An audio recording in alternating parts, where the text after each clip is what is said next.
Fisiologi sistem reproduksi melibatkan proses yang memungkinkan organisme untuk menghasilkan keturunan.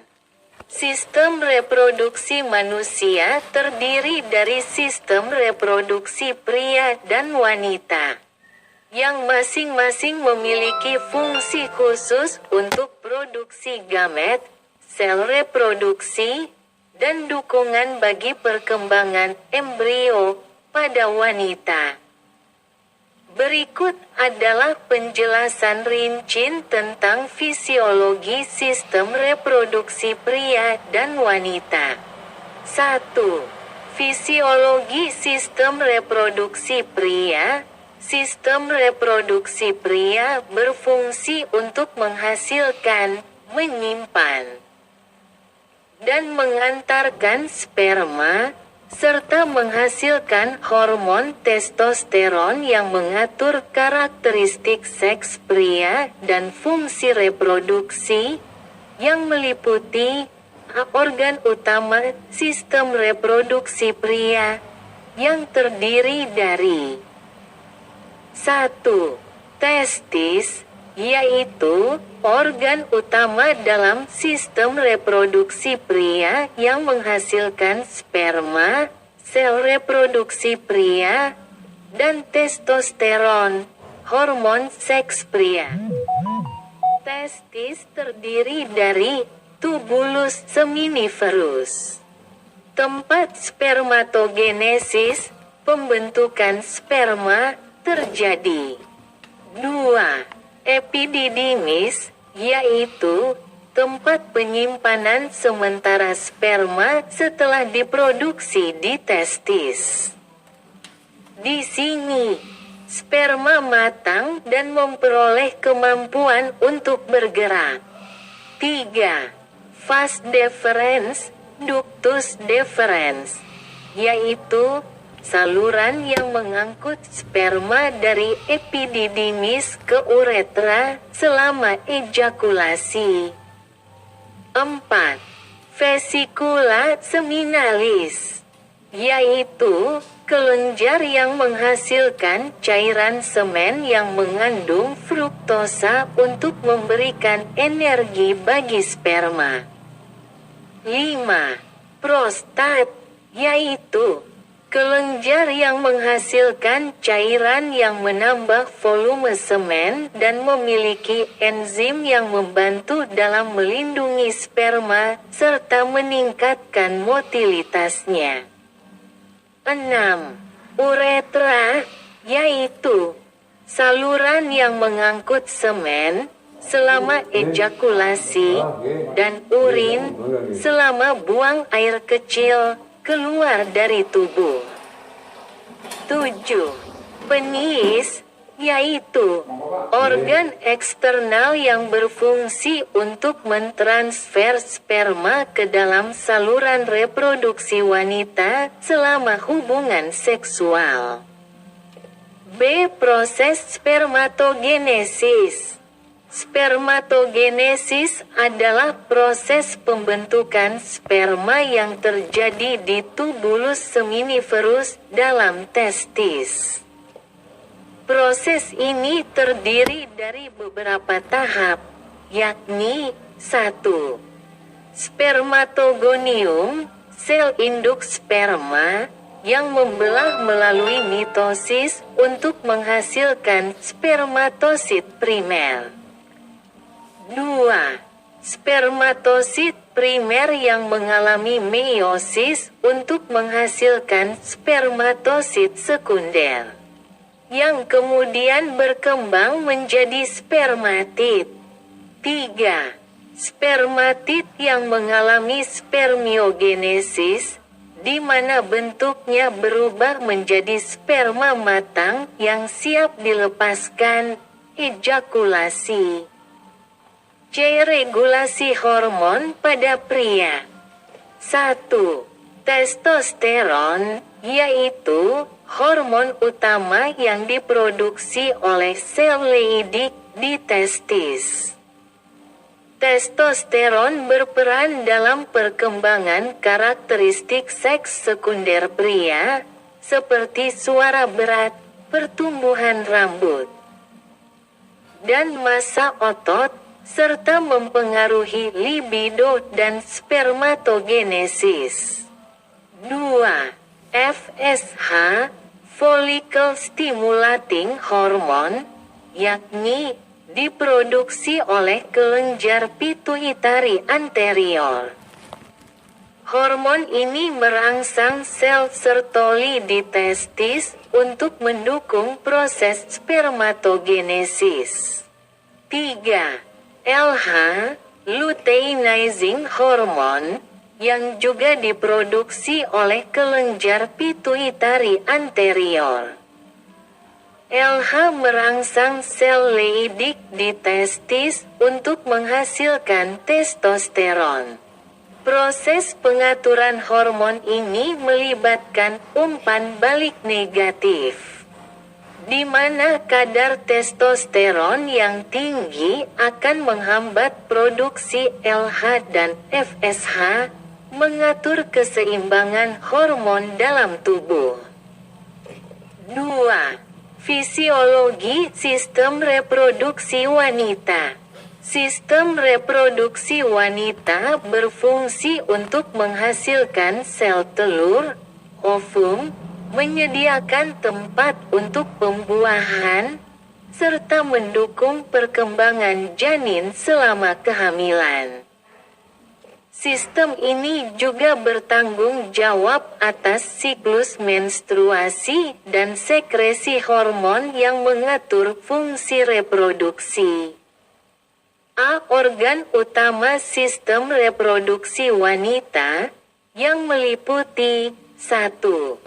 Ovarium, yakni ovarium menghasilkan sel telur, ovum, dan hormon seks wanita seperti estrogen dan progesteron.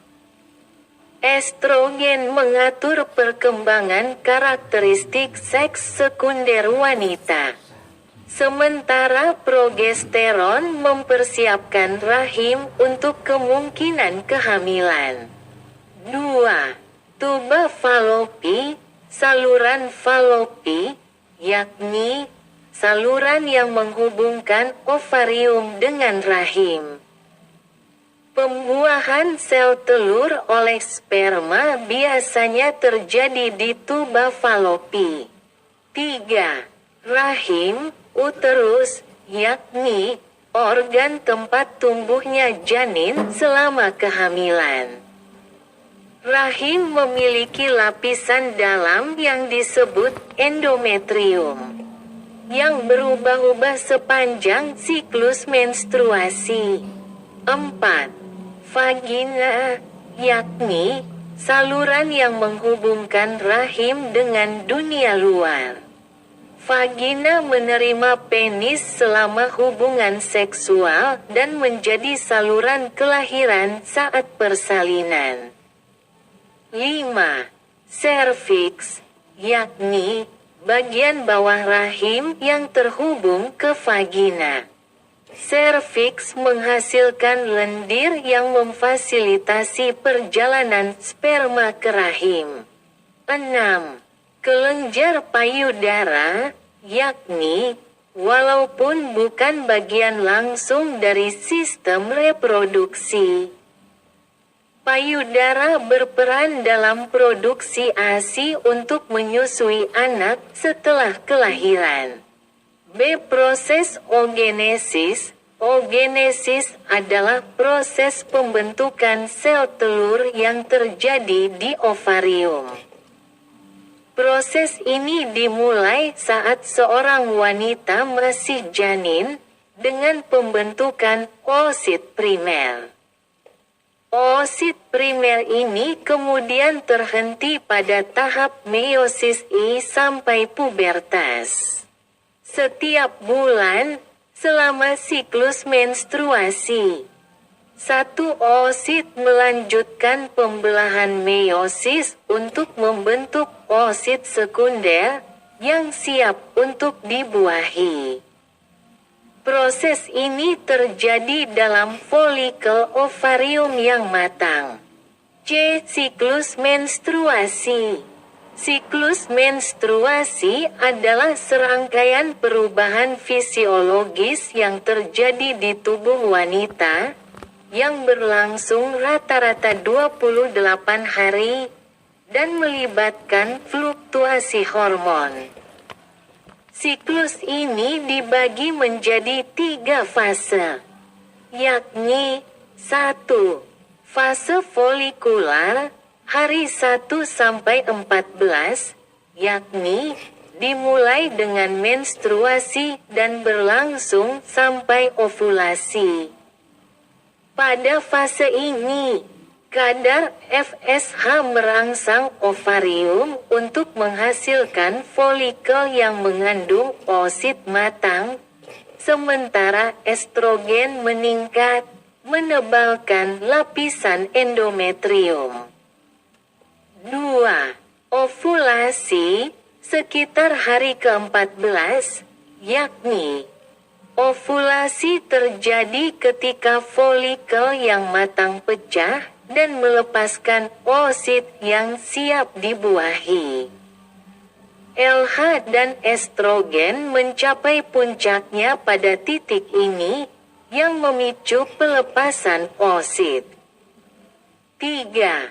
Fase luteal, hari 15 sampai 28, yakni setelah ovulasi, sisa folikel yang pecah berubah menjadi korpus luteum, yang menghasilkan progesteron untuk menjaga ketebalan endometrium dan mempersiapkannya untuk kemungkinan kehamilan. Jika tidak terjadi pembuahan, korpus luteum akan degenerasi, menurunkan kadar progesteron, dan menyebabkan lapisan endometrium terlepas, menstruasi, memulai siklus baru. D. Regulasi hormon pada wanita, yang meliputi 1.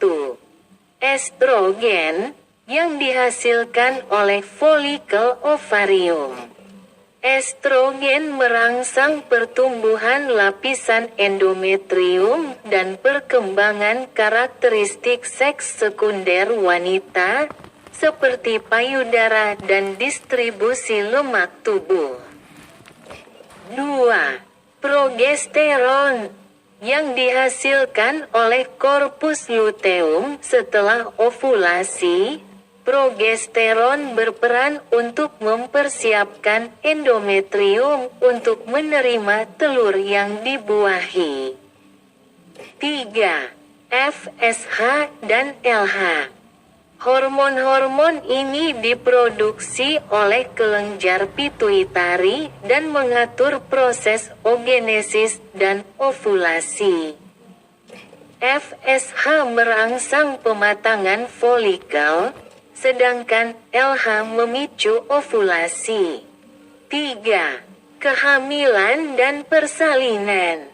Jika ovulasi diikuti dengan pembuahan, sel telur yang dibuahi akan menempel pada lapisan endometrium dan memulai perkembangan embrio. Kehamilan dipertahankan dengan produksi hormon human chorionic gonadotropin, HCG, yang diproduksi oleh plasenta, yang mencegah degenerasi korpus luteum. Persalinan dipicu oleh kontraksi uterus yang dipicu oleh oksitosin, yang menyebabkan serviks membuka dan janin dikeluarkan melalui vagina.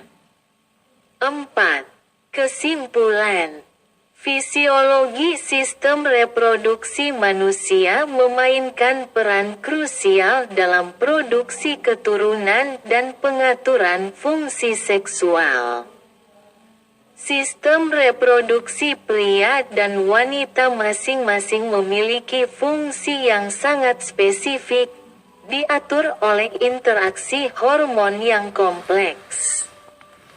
Proses-proses seperti spermatogenesis, oogenesis, ovulasi, menstruasi, serta kehamilan dan persalinan, semuanya merupakan bagian integral dari kemampuan manusia untuk berkembang biak.